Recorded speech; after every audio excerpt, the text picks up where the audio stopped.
ஹல்லேலூயா. இதனால் ஆசீர்வதிக்கப்பட்ட தேவர்களையும் பரிசுத்த நாமத்தை படுத்த முடியாது தினாராதிக்க முடியாது உங்கள் யாவரையும் சகல நாடுகளை இயேசு கிறிஸ்து நாமத்தால் வார்த்தைகளே உங்களை ஆசீர்வதிக்கிறேன். சகல நாடு நம்மோடு கூட இருப்பாராக. ஆமென்.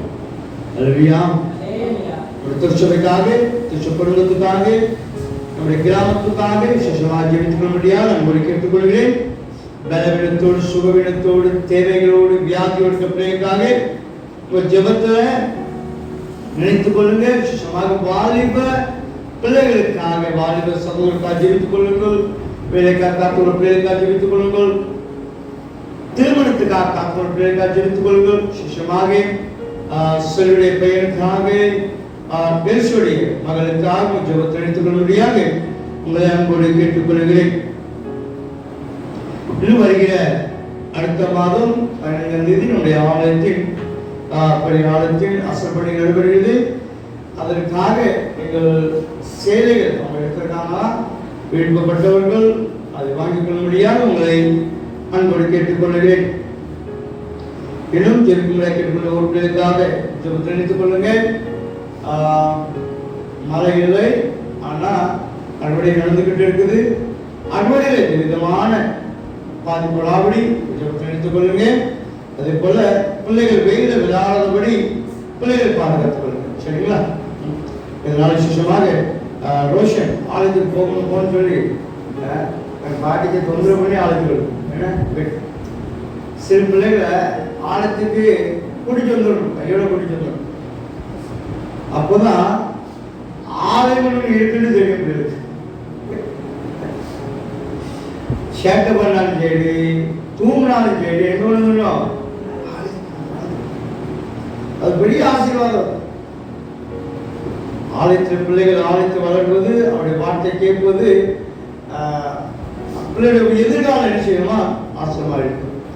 அது ஒவ்வொரு நாளும் பிள்ளைகளுக்கு சிறு பிள்ளைகளுக்காக வாலிப பிள்ளைகளுக்காக வாலிப பசங்களுக்காக முதியோருக்காக பெரியவர்களுக்காக ஜெபத்தில் எடுத்துக் கொள்ளும்படியாக அன்போடு கேட்டுக்கொள்கிறேன். நேற்றத்துக்காக கடந்த ஒரு வாரமாக 10 நாளாக ஜெபத்தை குறித்து நம்ம செய்கிறோம். ஜெபத்தை குறித்து தியானித்து வந்து கொண்டிருக்கோம். நேற்று பார்த்தோம் ஆலயத்துக்கு வருவதனால என்ன ஆசீர்வாதம் அப்படிதானே சார்? 5 காலத்தை பார்த்தோம். நம்ம ஆலயத்துக்கு வராம இருக்க போதே இல்லை. எப்போ 1 மணி அடிச்சோ அப்ப நீங்க ஆலயத்துக்கு ஓடி ஏன்னா நேத்தார் தேடி ஒரு 5 ஆசீர்வாதம் உங்களுக்கு கொடுத்துருக்கு. ஆலயம் வருவதனால நம்முடைய வாழ்க்கையில என்னென்ன ஆசீர்வாதத்தை பெற்றுக்கணும். ஆலயத்துக்கு சீக்கிரம் வர முடியாது, சீக்கிரம் எல்லா வேலையும் செஞ்சிடலாம். ஆலயத்துக்கு மாத்திரம் செய்ய முடியாது. அப்பதான் வேற வேலை வந்துடும், அப்பதான் ஏதாவது ஒரு தடை வந்துடும். ஆலயத்துக்கு போகக்கூடாது, அதே மீறி வரும் தான் தேவனுடைய ஆலயத்தின் ஆசீர்வாதத்தை பெற்றுக்கணும். சரிங்களா? மார்ட்டின் லூத்தர் சொல்றாரு,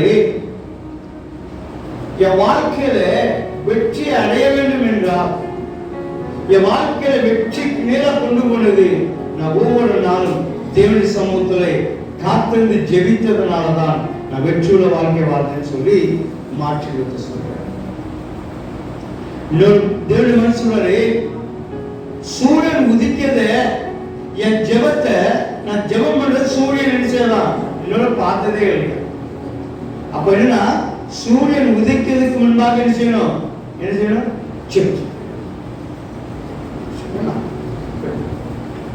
இன்னொரு பக்தன் சொல்றாரு, பார்த்தால மணி அடிச்சு என் ஜெபத்தை டிஸ்டர்ப் பண்ணதுக்கு முன்பாகவே நான் என்ன செய்தேன், ஜெபத்தை. அப்போ முன்னோர்கள் பரிசுத்தவான்கள் தேவனுடைய மனிதர்கள் ஜெபத்தினாலதான் சாதிக்க முடியும். ஒரு பழமொழி சொல்லுவாங்க பார்த்தீங்களா, மனிதர்கள் எழுதி கொடுப்பாங்க. இப்ப அதில் குணமாச்சு பார்த்து மூளையால் சாதிக்க முடியாதது முழங்கால் சாதிச்சிடும்.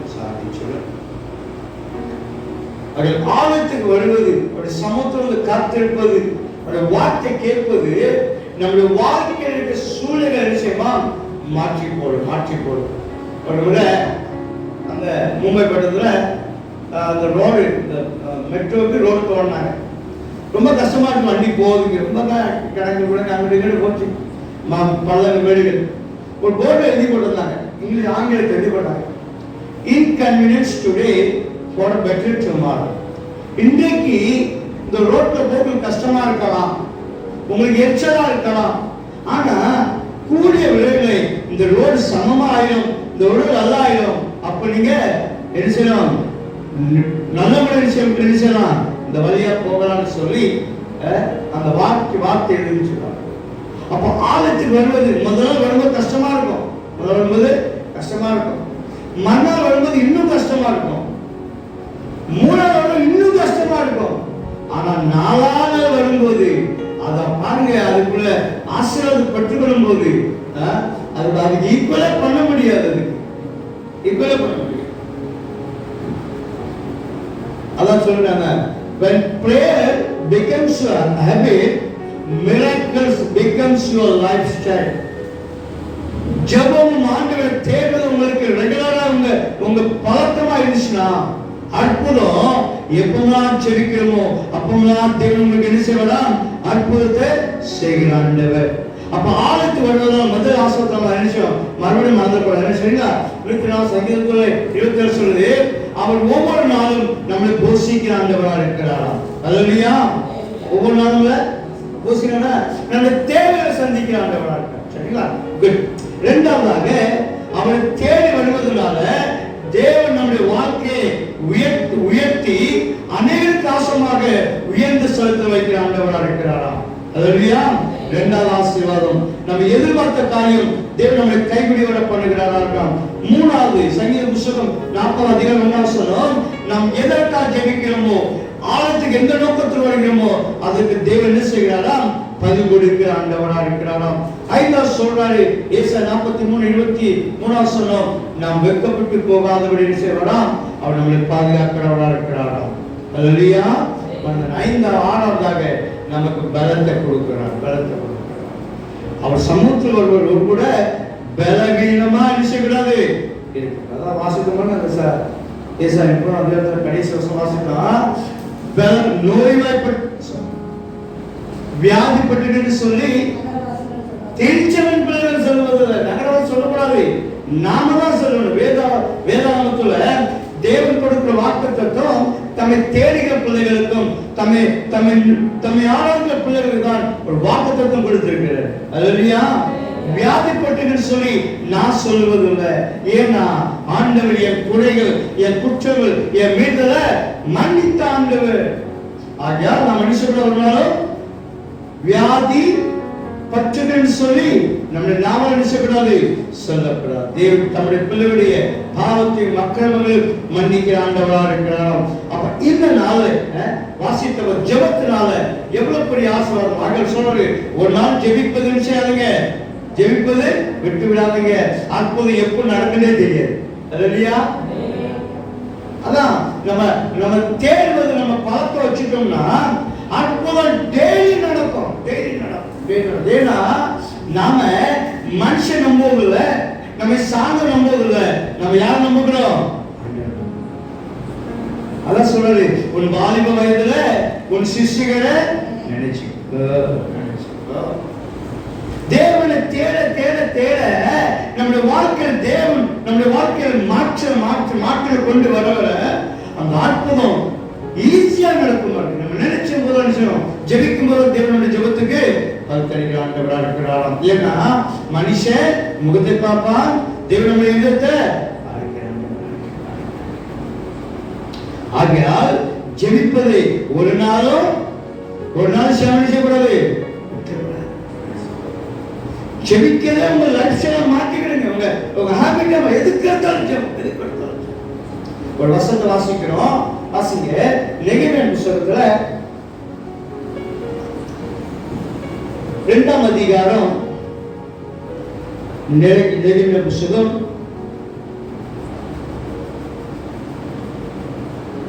2ஆம் அதிகாரம் 3 வசனம் 4 வசனம் வாசிங்களேன். மின்பாசலை அசனாவின் குமாரன் கட்டினான்.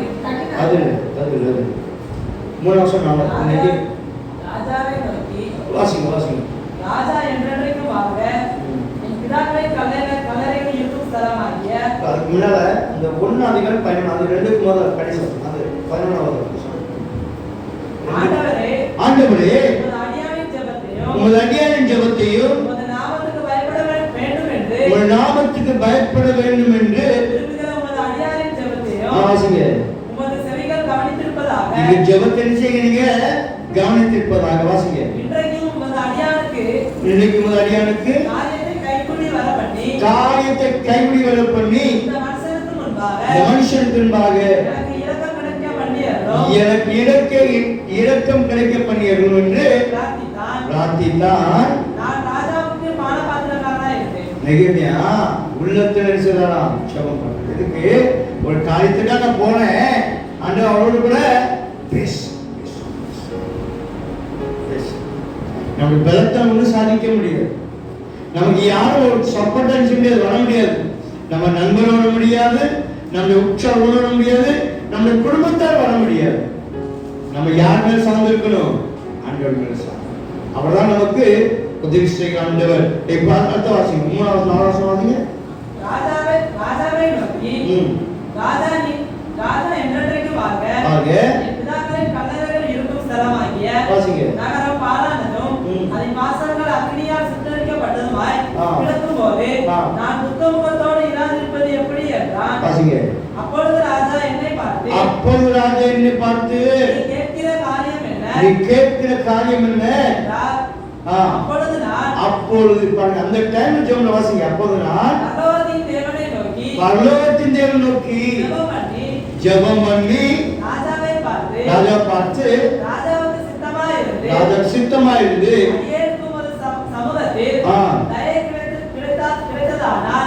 என் பிதாக்களின் கல்லறையில் இருக்கும் பட்டணத்தை கட்டும்படி யூதா தேசத்துக்கு நீர் என்னை அனுப்ப வேண்டிக் கொள்கிறேன் என்று. நெகேமியா ராஜாட்ட பேசுறதுக்கு முன்பாகவும் என்ன செய்தாரு? ஜெபம் பண்ணார். ராஜாட்ட பேசும்போது என்ன செய்தாரா? ஜெபம் பண்ணாரு. எவ்வளவு பேர் ஜெபத்துக்கு எவ்வளவு வல்லமை பார்த்தீங்களா? ஏன்னா அவர் தேவனை சார்ந்து இருந்தார். நெகேமியா அவரே நம்பி இருந்தார். அவர்தான் நம்மளை உயர்த்துவார், அவர்தான் நம்மளை ஆசீர்வதிப்பார், அவர்தான் நம்மளை தேவை சந்திப்பார் என்று சொல்லி நெகேமியா ஆண்டவரில் நம்பிக்கை வச்சதுனால, விசுவாசம் வச்சதுனால அவர் ராஜா கேட்கின்றாக ஒரு செகண்ட் ஜெபம் பண்ணார். திருப்பி வாசிங்க. அப்பொழுது ராஜா என்னை பார்த்து கேட்கிற காரியம் என்ன என்றார். அப்பொழுது நான் பரலோகத்தின் தேவனை நோக்கி ஜெபம் பண்ணேன். நான் எவ்வளவு பெரிய ஆசீர்வாதங்களா ஜெபத்துக்கு எவ்வளவு வல்லமை பார்த்தீங்களா? அது சூழ்நிலைகளை மாற்றி போடுகிறதா ஜெபம். இல்லாத இருக்கிறவங்க என்ன செய்யலாம்? வர செய்ய வைக்கும் ஜெபம். இல்லையா? அதான் ஜெபிக்க ஒரு நாள் விட்டு விடாதீங்க. ஜெபிக்க ஒரு நாள் சோர்ந்து போயிடாதீங்க. ஜெபிக்காம விட்டுட்டு வெளியே செய்யாதீங்க. வந்துடாதீங்க. பொல்லாத உலகத்தில் வாழ்ந்து கொண்டிருக்கோம். தேவனுடைய பிள்ளைக்கு விரோதமான சத்துருவானவன் எப்படி விழுந்தாலும் வகை தேடிக் கொண்டிருக்கலாம். அப்படிப்பட்ட உலகத்துல துருச்சம் பிள்ளைகள் அந்த உங்களுக்கு எனக்கு ஜெபம் என்கிற ஆயுதத்தை எடுத்ததற்காக நமக்கு ஒவ்வொரு நாளும் எடுக்க முடியாது. நம்ம கணக்கில் கொடுத்திருக்கிற ஜெபம் என்கிற ஆயுதம், அந்த ஆயுதத்தை ஒவ்வொரு நாள் தடுத்துக் கொள்ளும் போது இந்த உலகத்தை சாத்தானுக்கு விரோதமாக, இந்த உலகத்தை பாவத்துக்கு விரோதமாக, இந்த உலகத்தின் சாபத்துக்கு விரோதமாக நம்ம செல்லாம் போராட முடியும். ஜெபம் என்கிற ஆயுதம் மட்டும் இல்லாவிட்டால் நம்ம நிச்சயம் நம்மளால சண்டைப்பட முடியாது. அது ஒவ்வொரு நாளும் செய்யுங்க, ஜெபம் பண்ணுங்க. இந்த நெகேமியா ராஜாவிட்ட பேசுறதுக்காகவே தேவனோட பேசுகிறார். அல்லேலூயா. அதிகாரத்தில் வாசிக்கும் போது சாதமாக அவன் எதை கேட்டானோ நெகேமியா அதை ராஜன் அவருக்கு வாய்க்க பண்ணார். கேட்டது அவருக்கு கொடுத்தாரா ராஜா? எப்படி அப்படின்னா ஆண்டவரை நம்பி இருந்தார். அவர் நோக்கி கூப்பிட்டார். ராஜா பேசுறதுக்கு முன்பாகவே நெகேமியா தேவனோடு பேசுறார். அப்ப நம்ம எந்த காரியம் எடுத்தாலும் சரி, படிப்பின் காரியம் எடுத்தாலும் சரி, வேலையின் காரியம் எடுத்தாலும் சரி, நம்ம எடுக்க முயற்சினாலும் சரி, ஜெபிக்காம என்ன செய்யக்கூடாது? ஒரு காரியம் செய்யணும். இன்னொரு ஜபத்துக்கு சொல்லிருந்தீங்களா? ஒரு அம்மா பொண்ணு பார்க்க போனாமா பையனுக்காக பார்க்கும்போது எல்லாம் ரெடி ஆயிடுச்சு. திடீர்னு ஒரு யோசனை வந்துச்சா, ஐயோ ஜோமுக்கு போகணுமே. என்ன சார் எப்போ யோசனை வந்துச்சு? பொண்ணு பார்க்க போகணும், ஜோமுக்கு போகணும்னு சொல்லி அவசரமா நினைச்சாங்க. பைபிளை தொடர்ந்துருக்கீங்களா நினைக்கிறேன் வெளியே போகும்போது டக்கு பைபிளோட புத்தகத்தை தொடச்சி டக்கு ஒரு வாயை வாசிக்கணும். கேட்டீங்களா அதை? இப்போ கேட்டீங்களா? நமக்கு முதல் வந்த வசனம்னா யூதாசு 4 கொண்டு செத்தான். எங்க போட்டு இருந்தாங்க? ஒண்ணு பார்த்து பைபிள் திறந்து பார்த்தாங்க. இந்த அவசரமா என்ன பைபிள் படிக்காம உங்க வெளியே போக மாட்டாங்க. அவசரமா எடுத்து பார்த்தாங்க. கண்ணை மூடி அந்த வசனம் எடுத்து படிச்சாங்களாம். யூதாசு 4 கொண்டு ஐயோ சரியா வரலையே, திருப்பி பைபிள் பண்ணாங்க. திருப்பி கண்ணை மூடிட்டு அடுத்த வருஷம் திறந்தாங்களாம். நீனும் அதே மாதிரி செய்ய அப்படின்னு. நீனும் அது மாதிரி செய்ய. என்ன இப்படி அபரசமா இருக்குது இந்த வார்த்தைலாம்? திருப்பி மூடிச்சு போச்சான். நீ செய்யறது சீக்கிரமா செய்ய அப்படின்னு வந்துச்சு. நீ செய்யறது இன்னைக்கு அதே போல நம்முடைய பைபிள் இருக்காதபடி சம பைபிள் காட்டுங்க. நாளைக்கு போன 8 வருஷம் காட்டுறீங்க, 3 வருஷம் 3 வருஷமா பைபிள் தந்தமா புதுசு இல்ல அந்த மாதிரி. சரி, போன வருஷம் 364 365 நாள் ஆயிடுச்சு. எத்தனை பைபிள் வாசிக்க சொல்லுங்க? எதோட வந்திருக்கீங்க? பைபிள் குறிப்பு வச்சிருக்கீங்களா? படிச்சீங்களா? புரியுங்களா? சூப்பர். பிரைஸ் கொடுக்குறேன். இந்த ப்ரோக்ராம் பிரைஸ் கொடுக்குறோம். குட். இப்போ வேதாகமத்தை அவசரமா படிக்க கூடாது. நிதானமாக ஒரு அதிகாரத்தை படிச்சு ஒரு வருஷம் அது நமக்கு ஒரு வார்த்தை வசனம் இருக்கு. அது நமக்கு அற்புத அதிசயம் நடந்தே தீரணும். அது நம்முடைய வாழ்க்கையில் அதிசயத்தை அற்புதப்படி சொன்னா கொண்டு வரணும். 2வது பாருங்க, ஜெபத்தினால என்ன நடக்கும்? வாசித்த பகுதி எஸ்தர் புத்தகம் 3ஆம் அதிகாரம் 15ஆம் வசனம் வாசிங்களேன். எஸ்தர் புத்தகம் 3ஆம் அதிகாரம் 15ஆம் வசனம். 3 படிச்சு அந்த அஞ்சக்காரர் ராஜாவின் உத்தரவினால் தீவிரமாய் புறப்பட்டு போனார்கள். அந்த கட்டளை சூசான் அரண்மனையில் பிறந்தது. ராஜாவும் ஆமானும் குடிக்கும்படி உட்கார்ந்திருந்தார்கள். சூசான் நகரம் எதுக்கு காரணங்களா? ராஜா உத்தரனால ஒரு கூட்ட ஜனம் அழிய போகுது. ஒரு கூட்ட ஜனம் ஏன்னா ஆமன் என்கிற ஒரு துஷ்டன் இந்த ஒரு குலத்தை அழிக்க பார்க்கும்போது இந்த ராஜா அவருக்கு உத்தரவு கொடுத்ததுனால அந்த சூசான் நகரமே 2 வருஷம் வாசிங்க. 8-15 வாசிங்களேன். 8-15 வாசிங்க.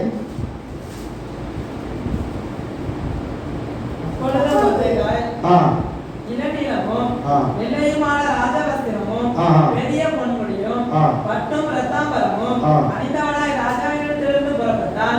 சூசான் நகரம் ஆர்ப்பரித்து மகிழ்ந்திருந்தது. முதல்ல சொல்லிச்சு சூசான் நகரம் கலங்கினது. 2வது சூசான் நகரம் 2 பட்ட நடுவுல ஏதோ நடந்துக்கிறது நம்ம ஆயிடுச்சு. ஒண்ணு சூசான் நகரம் கலங்கினது, இன்னொரு சூசான் நகரம் ஆட்படுத்தது. இந்த 2க்கு இடையில என்ன நடந்துச்சு பாருங்க. வாசிங்க 4ஆம் அதிகாரத்துல 15 வாசிங்க. 4:15 வாசிங்க. அப்பொழுது எஸ்தர் மொர்தெகாய்க்கு மறுபடியும் சொல்ல சொன்னது, நீ போய் சூசானில் இருக்கிற யூதர் எல்லாரையும் கூடிவர செய்து 3 நாள் அல்லும் பகலும் குசியாமலும் குடியாமல் இருந்து எனக்காக உபவாசம் பண்ணி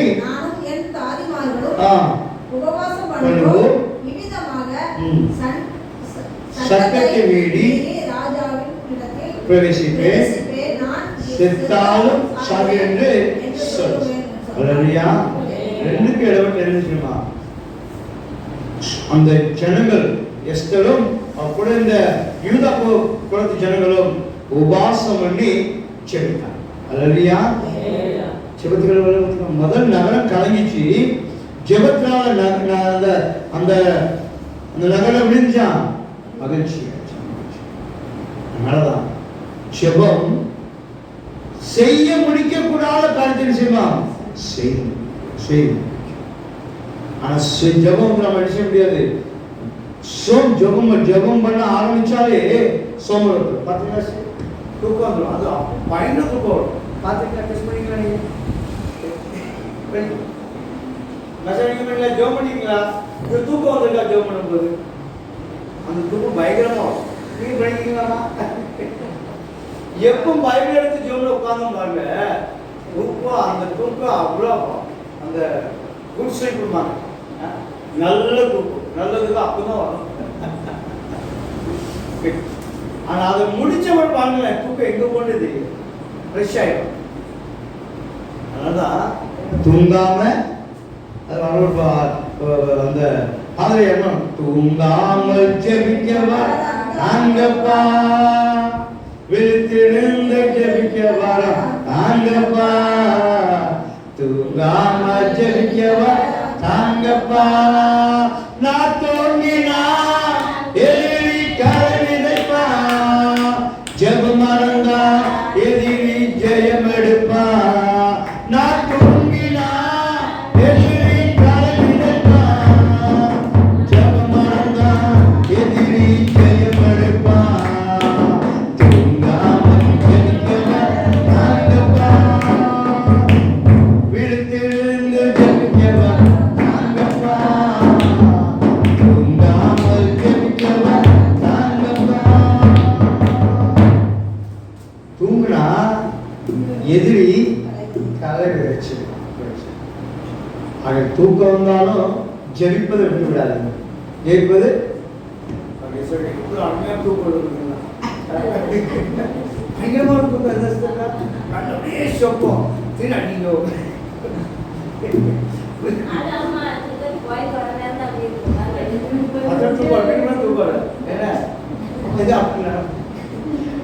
சரியா? ஒவ்வொரு நாளும் ஜெபிக்க மறந்துடாதீங்க. ஜெபம் உங்க வாழ்க்கையை மாற்றும், ஜெபம் உங்களை உயர்த்தும், ஜெபம் உங்களை பாதுகாக்கும். ஜெபத்துக்கு ஆண்டவர் செய்வாரா பதில் கொடுக்கலாம். அது ஒவ்வொரு நாளும் நீங்க ஆலயத்துக்கு வரும்போது 5 விதமான ஆசீர்வாதத்தை ஒவ்வொரு நாளும் பெற்று திரும்பி செல்ல போகிறீங்க. அது யாருமான கண்கள் கூடும். ஜெபம் சூழ்நிலைகளை மாற்றுகிறதா இருக்கு. ஜெபம் முடியாதது முடித்து காட்டுறதா இருக்கு. ஜெபம் தேவன் நம்முடைய ஜெபத்தை கேட்டு நமக்கு பதில் தருகிறவராக இருக்கிறார். ஆஸ்வதிக்கப்பட்ட சமுத்திரர்கள் நாம் உங்களை என்னையும் ஆஸ்வதிக்க முடியாது. நம்முடைய ஆலயத்தில் இருக்கிறார்கள். நம்முடைய ஆலயத்தில் இருக்கிறார். எப்படி இருக்கும் பாருங்க. உலகத்தை படைத்த ஆண்டவர் நம்மோட ஜீவ சுவாசத்தை கையில் வைத்திருக்கிற ஆண்டவர் தம்மை தேடுகிற பிள்ளைகளை அவர் ஆசீர்வதிக்க முடியாது. தம்முடைய ஆலயத்தில் இருக்கிறார். அதனால்தான் தேட பிள்ளைகளை ஒருபோதும் வெட்கப்பட்டு போக விட மாட்டார். அவர் தேட பிள்ளைகளை ஒருபோதும் கைவிட மாட்டார். அவர் தேட பிள்ளைகள் ஒருபோதும் சிறுமப்பட்டு போவதில்லை. அது சிங்கப்பட்டியில் தாழ்ச்சிருந்து பட்டியாதான். ஆனால் கட்ட தேட பிள்ளைகளுக்கோ ஒரு நன்மை கிடையாது. நம்மை ஆஸ்வதிக்கிற நம்முடைய எஜமான், நம்மை ஆஸ்வதிக்கிற நம்முடைய சர்வ ஆண்டவர் தம்முடைய ஆலயத்திலிருந்து தம்மை தேடுகிற பிள்ளைகளை ஆசீர்வதித்து அனுப்புகிற ஆண்டவராக இருக்கபடியா இந்த தேவனுடைய சமத்துவம் வந்திருக்க என்னை ஆசீர்வதித்து அனுப்புங்க. என் எண்ணங்கள், என் சிந்தனைகள், என் வாஞ்சைகள், என் தேவைகள் எல்லாம் நீ அறிவிடப்பா. நீ என்னை ஆஸ்வதிக்காவிட்டா, நீ என்னை உயர்த்தாவிட்டா, என் தேவை சந்திக்காவிட்டால் நான் ஒன்றுக்கு உதவாமல் போயிடுவாங்க. இந்த இரவப்பா என்னை உடைய கருத்தை அர்ப்பணிக்கிறான். என்னை அர்ப்பணிக்கிறேன், என்னை அர்ப்பணிக்கிறான். இப்படி சமூகத்தை தேடி வந்திருக்கிறேன். நான் என்னை வெறுமையா இருப்பால் ஆண்டவர், நான் வெறுமை போக போதும் ஆண்டவர். உடைய ஆழத்தை நன்மையினால நிரப்புங்கப்பாட்டேன். உடைய ஆழத்தை சம்பூர்ணத்தால் நிரப்புங்கப்பா. நான் வந்தவனமா திரும்பி போவேன். அப்படி நிரம்பிகளை பார்த்தவனா திரும்பி செல்லத்தக்கப்பா. என்னை ஆசீர்வதிங்க. துதிகமத்தில் வாசமாக இருக்க பசுக்குண்டு தரப்பேன். நல்ல ஆசீர்வதிக்க விழுந்தவர்களை காசுத்திரப்பாப்பா. இப்படி சமூகத்தில் வந்தப்ப நன்றி எடுக்க முடியாமல் சமூகத்தை தேடி வந்திருக்கிறப்பாப்பா. அந்த ஒவ்வொரு பிள்ளைகளை கண்ணோக்கி பாருங்கப்பா. ஒவ்வொரு நாளும் தாகத்தோடு ஏக்கத்தை எதிர்பார்ப்போடு நன்றி எடுக்க முடியாம வந்திருக்க பிள்ளைகளப்பா. ஒரு நாள் சோர்ந்து விடக்கூடாதுப்பா. ஒருபோது வெட்கப்பட்டு போகக்கூடாதுப்பா, ஒருபோது சிரமப்பட்டு போகக்கூடாதுப்பா. நான் பேசப்பா ஒருபோது ஐயோ என்னை நான் கைவிடப்பட்டவே காணப்படன்னு சொல்லாதபடி என் தேவன் ஒவ்வொரு பிள்ளைகளை கண்ணோக்கி பாருங்கப்பா, ஒவ்வொரு பிள்ளைகளை கண்ணோக்கி பாருங்கப்பா. அந்த பிள்ளைகளை ஒவ்வொரு ஆராய்ந்து அறிந்துச்சுக்கப்பா. அந்த பிள்ளை நிரம்பிய பாத்திரவனாக அப்ப நிரம்பிய பாத்திரவனாக நிரம்பிய ஆசைப்பட்டு கொடுத்து சில கேள்வி செய்யப்பா. இப்படி சமூகத்திலிருந்து இந்த இறப்பை பிரவேசிக்க போறோம். இந்த இடம் முழுவதும் அப்பா எங்க துச்சல் பிள்ளைகளோடு என் கிராமத்து ஜனங்களோடு கூட இருக்கிறார்கள். நம்முடைய கண்களுக்கும் வன் கண்களுக்கும் சத்தும் பிரிகளுக்கும் அந்த கால சக்திகளுக்கும் கொள்ளை நோய்க்கும் விச ஜந்துகள் விச கேள்விகளுக்கும் எங்க கிராமத்து 4 மக்களையும் இப்படி தூதவிட்டு பாதுகாத்துக் கொள்ளுங்க. ஒவ்வொரு வீட்டையும் சுற்றி பாதுகாத்துக் கொள்ளுங்க. இந்த இரவில் நடமான கொள்ளை நோய்க்கும் அப்ப அந்த சக்திகளை பிள்ளைகளை விலைக்கு பாதுகாத்துக் கொள்ளுங்க. முகத்தின் ஒளி எங்க கிராமத்து மேல பிரகாசிக்கட்டும், ஒவ்வொரு வீட்டு மேல பிரகாசிக்கட்டும், ஒவ்வொரு சிறப்பு மேல பிரயோஜனப்பட்டு பிரகாசிக்கட்டும். ஒரு வீட்டில் இருளான காரியலாற்றி நீங்கி போகட்டும். பலவீனங்கள், சுகவீனங்கள், வியாதிகள், கவலைகள் கண்ணி இயேசு நாமத்தில் அதை நிர்மலை போகட்டும். வேண்டிய சமாதானத்தை வேண்டிய சந்தோஷம் ஒவ்வொரு குடும்பத்தை கட்டட்டும். தகப்பனை கத்த தமக்கு பிரியமானவனுக்கு நல்ல தூக்கத்தை கொடுக்க சொல்ல போலப்பா. அப்ப எங்க திருச்சபை பிள்ளை மேலே என் கிராமத்து ஜனங்கள் மேலே சுகவீனத்தில் பலவீனத்தில் கவலை கண்ணுக்கு ஒவ்வொரு மேல புரிய வைத்து நல்ல தூக்கத்தை கொடுங்கப்பா. எத்தனை தூக்கம் மாற்ற போட்டுமே தூக்கம் இல்லாதபடி தவிக்கிட்டு ஒவ்வொரு பிள்ளைக்கும் வைக்கப்பா. இப்படி சமாதானத்தை இப்படி சந்தோஷத்தை இப்படி சுகத்தை பலத்தை ஆரோக்கியத்தை கட்ட இந்த இடம் முழுவதும் இப்படி செட்டில்லைங்க படுக்க வைங்க. நல்ல தூக்கத்தை கொடுங்க, தூங்க பேசுங்க. இந்த இரவு உடைய வருகை இருக்கும் என்றால் உடைய வருகை எடுத்துக்க முடியல ஆயத்தப்படுத்துங்க. இந்த இடமுடைய வருகை தாமதிக்கும் என்றால் நாளை தினத்துல அதிகாலை வேலை துதிக்கு துதியோட எழுந்த எங்களுக்கு அனுகிரகப்படும். ஏசு கிறிஸ்து நாமத்தில் நல்ல பிதாவே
தேவனுடைய சமாதானத்தையும் தேவனுடைய ஆசீர்வாதத்தை பற்றி திரும்பி சொல்லுவாங்க.